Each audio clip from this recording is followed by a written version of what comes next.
And our last financial statement, statement of cash flows. This is probably the hardest one. First, you will be given a summary of the cash flows for Chickadee Travel Service, and the year ended on April 30th. And we have cash receipts, so this is money that went up, so cash flowed in, and then cash payments, cash flowed out. But we have to now categorize.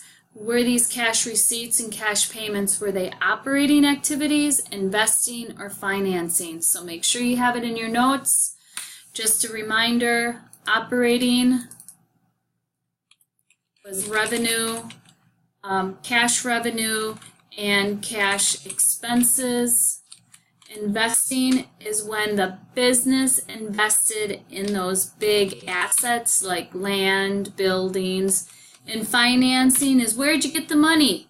Was it the owner's financial claim, investments, or was it where you received money from a loan? So it would be your creditor's financial claim. So these are investments. Okay, whether it's from a loan or from the owner. So we take a look at these, we have to decide where do they go. So I'm just going to put them on here and then we'll transfer them over. Cash received from customers, cash received from customers. I'm going to say that that is operating. That was our revenue. Maybe. There we go. Cash received from additional investment from the owner. That's a financial claim. Financing. Okay.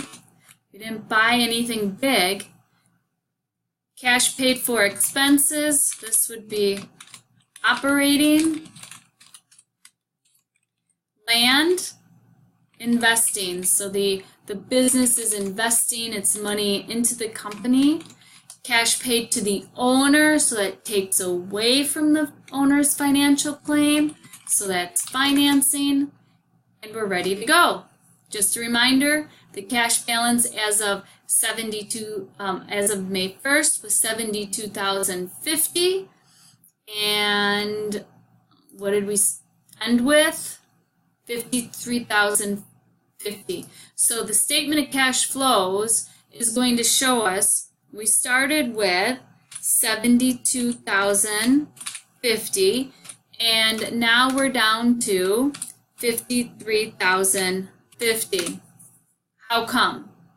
How come? If we started with this, now we're down to that. What happened to our cash? And cash is really important to us. So let's go ahead and get started. Same thing, who, what, when. I will ask you what's involved in a heading. What does a heading contain? The who, the what, the when.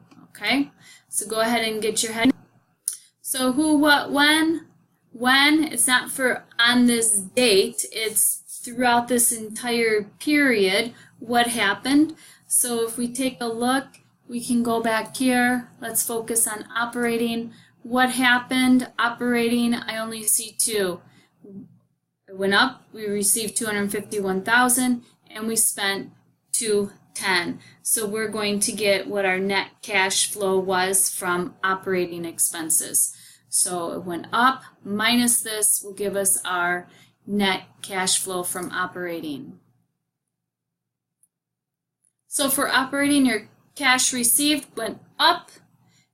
Deduct your cash payments. Now since I have a deduct, a minus here, I don't put a minus because a minus, deduct, and a minus would be a positive.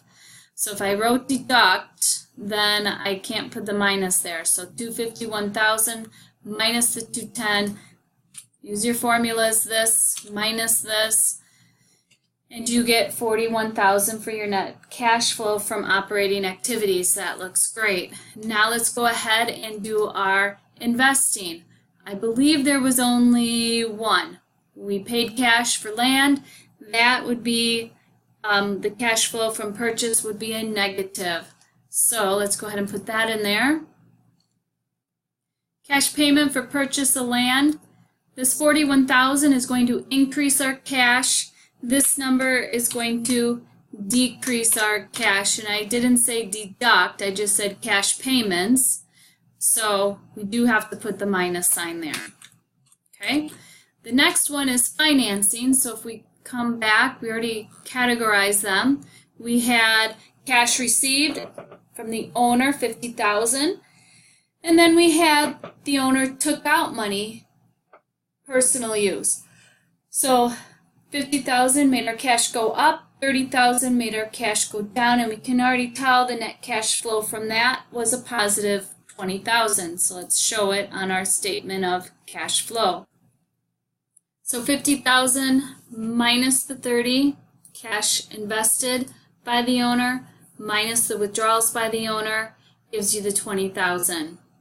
So what is my net decrease in cash during the year? What is my net decrease? Because what, or it could have been an increase, but it's a decrease because this 41 and the 20 is 61 positive, 80 negative. So 80 is the negative. So I'm going to just add these all up because that's a minus. It will minus. I get a negative 19,000. So I have a net decrease because this is more than the two positives. So let me get my rules in here because it's getting kind of messy. So let's make sure I have my single rule. I did something to these two numbers. I added them. Actually, I subtracted them to get this number. And then these I subtracted to get the 20. And then these three I added to get the 19,000. Cash as of May 31st. And then the beginning capital, like we said, was $72,050. $72,050. So our ending cash equals the 72,000 plus the net decrease to give us 53,050, which I show you is what we ended with. So those two numbers should equal.